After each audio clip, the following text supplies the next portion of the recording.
అతి త్వరలో వైఎస్ఆర్ కాంగ్రెస్ పార్టీ ఎమ్మెల్యేల మీద అనర్హత వేటు పడబోతుందని, వైకాపా ఎమ్మెల్యేల మీద అనర్హత వేటు కనుక పడితే ఆంధ్రప్రదేశ్లో కొన్ని అసెంబ్లీ నియోజకవర్గాల్లో ఉప ఎన్నిక రావడం ఖాయం అనేటువంటి ప్రచారం జరుగుతుంది. దీని మీద మనం పూర్తి స్థాయిలో విశ్లేషణ చేసుకుందాం. ప్రస్తుతం మనతో పాటున్నారు ప్రముఖ రాజకీయ విశ్లేషకులు కృష్ణకుమారి గారు. వారితో మాట్లాడదాం. మేడం నమస్తే. మేడం వరుసగా 60 రోజులు అసెంబ్లీ సమావేశాలకి వెళ్ళనటువంటి నేపథ్యంలో అతి త్వరలో వైకాపాకి చెందినటువంటి ఎమ్మెల్యేల మీద అనర్హత వేటు పడబోతుందని, వారి మీద అనర్హత వేటు కనుక పడితే అతి త్వరలోనే ఆంధ్రప్రదేశ్లో కొన్ని అసెంబ్లీ నియోజకవర్గాల్లో ఉప ఎన్నిక రావడం ఖాయం అనేటువంటి ప్రచారం జరుగుతుంది. దీని మీద మీ విశ్లేషణ ఏంటి మేడం? ఇప్పుడండి మనం కూడా ఇంతకుముందు 2-3 సార్లు మాట్లాడుకున్నాం. అవును. ఏంటంటే ఎన్నికైన ఎమ్మెల్యేకి శాసనసభలోకి వెళ్ళాల్సిన బాధ్యత ఉంటుందా ఉండదా, ఎందుకు ఉంటుంది అనే దాని మీద మనం చాలాసార్లు మాట్లాడుకున్నాం. జగన్మోహన్ రెడ్డి విషయంలో నీకు 40% ఓటింగ్ ఉందన్నావు. 40% ఓటింగ్ ప్రజల కోసం అయితే నువ్వు పనిచేయాలిగా. వాళ్ళ సమస్యల్ని అసెంబ్లీలో మాట్లాడి ఆ సమస్యలకి పరిష్కారం దిశగా అధికార పార్టీ మీద ఒత్తిడి తీసుకురావాల్సిన బాధ్యత నీకుంది. అవును. అది నువ్వు విస్మరిస్తున్నావు, నువ్వు చేసేది చాలా తప్పు అని చెప్పి మనం ఎన్నోసార్లు మాట్లాడుకున్నాం. అయితే మామూలుగా మనకి ఉన్న చట్టాల ప్రకారం ఏంటంటే, శాసనసభ వ్యవహారాల చట్టం ప్రకారం ఏంటి అంటే 60 రోజుల పాటు ఎవరైనా సభకి ఒక ప్రత్యేకమైన కారణం చెప్పకుండా, అంటే అనారోగ్య సమస్యలు చూపించ రాకపోతే అదొక అర్థం ఉంటుంది. అనారోగ్యము, విదేశీ పర్యటనలు, ఇలాంటి ఒక ఇంపార్టెంట్ అంటే అత్యవసర పరిస్థితులు అది స్పీకర్ ఒప్పుకోగలిగిన కారణాలని చూపించి పర్మిషన్తో మీరు బయటికి వెళ్ళాలనుకుంటే బయటికి వెళ్ళాలి. ఒకవేళ మీరు రాదలుచుకోకపోతే స్పీకర్కి లెటర్ అన్నా పంపించాలి మీరు. అవును. అంటే ఒక రకంగా సింపుల్గా స్కూల్కి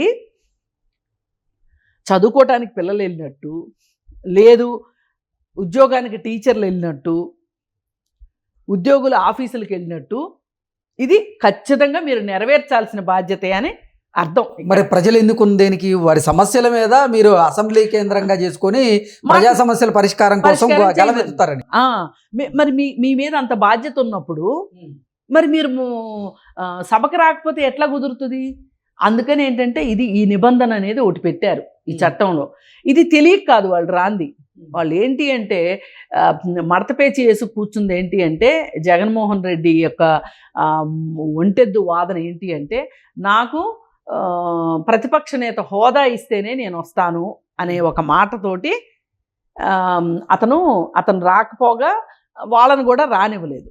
అంటే మీరు చెప్తున్న దాని ప్రకారంగా ఇప్పుడు ఆంధ్రప్రదేశ్లో వైఎస్ఆర్ కాంగ్రెస్ పార్టీ ఎమ్మెల్యేల మీద అనర్హత వేటు పడబోతుందని, వారు మీద అనర్హత వేటు కనుక పడితే నెక్స్ట్ ఉప ఎన్నిక వస్తుంది. ఓకే. ఇప్పుడు స్పీకర్ తీసుకోవాలి ఈ నిర్ణయం. స్పీకర్ ఏమని తీసుకోవాలి అంటే, వీళ్ళు పలానా వాళ్ళు ఇన్ని రోజులు రాలేదు అని. మీకు ఇంకొక ఎగ్జాంపుల్ కూడా చెప్పొచ్చు.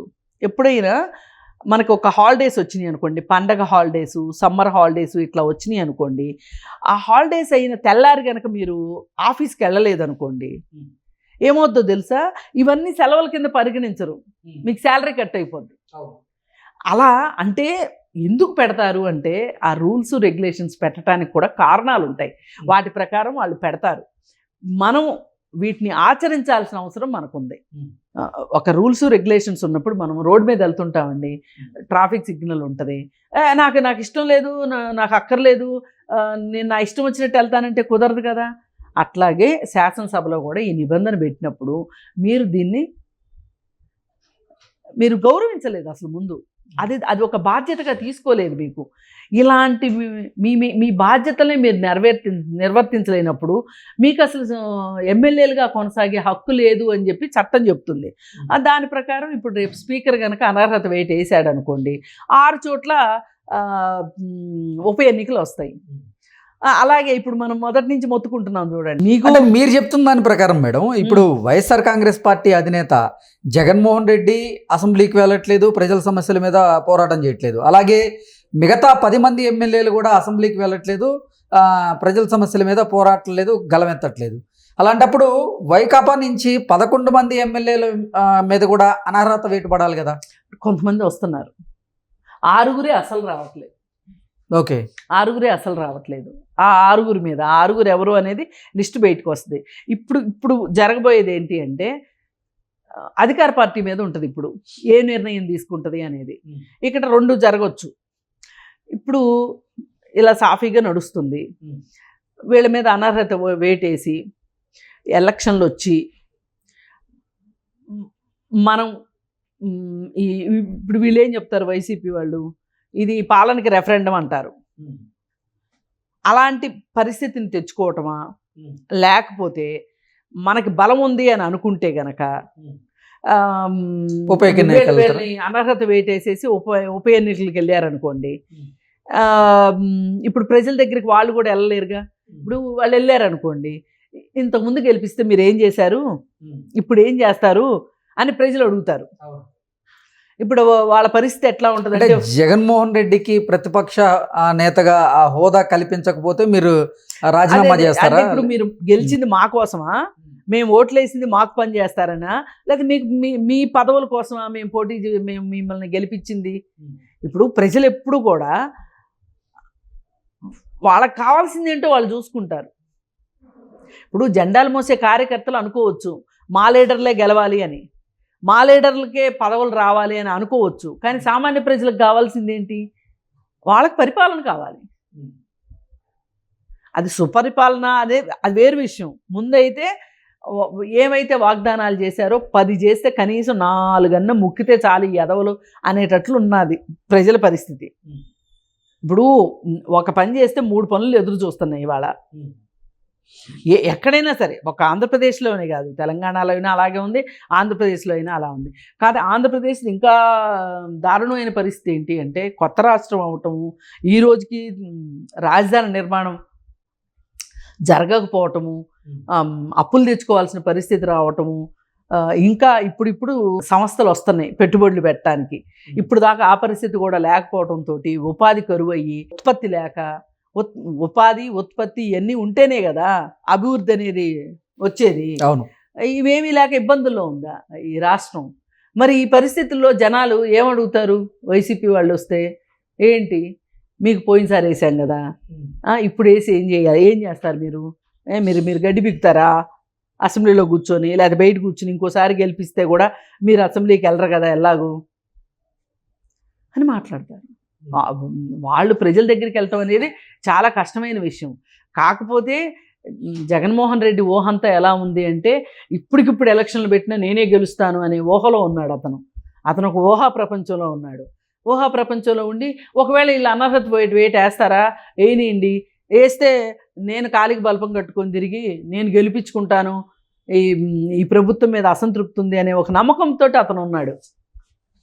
లేదు అనుకుంటే అసలు ఇంత దూరదృష్టి ఉందా జగన్మోహన్ రెడ్డికి? నిజంగా దూరదృష్టి ఉంటే గనక ఇట్లా చేసుకుంటాడా? మంచి అవకాశం కదా. 11 అయితే మట్టుకు ఏంటి, 11 మంది వెళ్ళి నిలదీయచ్చు కదా అసెంబ్లీలో కూర్చొని. ఇప్పుడు తెలంగాణలో మనం ఎప్పుడు చెప్పుకుంటాం ఒక ఎగ్జాంపుల్, సిపిఐకి ఒకే ఒక ఎమ్మెల్యే ఉన్నాడు, ఒకే ఒక్కడు మాట్లాడుతూనే ఉంటాడు. ఇప్పుడు ప్రతి పార్టీకి అవకాశం ఇచ్చినప్పుడు వీళ్ళకి కూడా ఇస్తారు కదా. ఉన్నది ఒక్కడైనా ప్రతిసారి మాట్లాడగలుగుతున్నాడుగా. అవును, అట్లాగే మీకు కూడా అవకాశం ఉండేదిగా. ఇది ఏంటంటే, ఈ రాజకీయాల్లో పరిపక్వత లేకపోతే, ముందు చూపు లేకపోతే,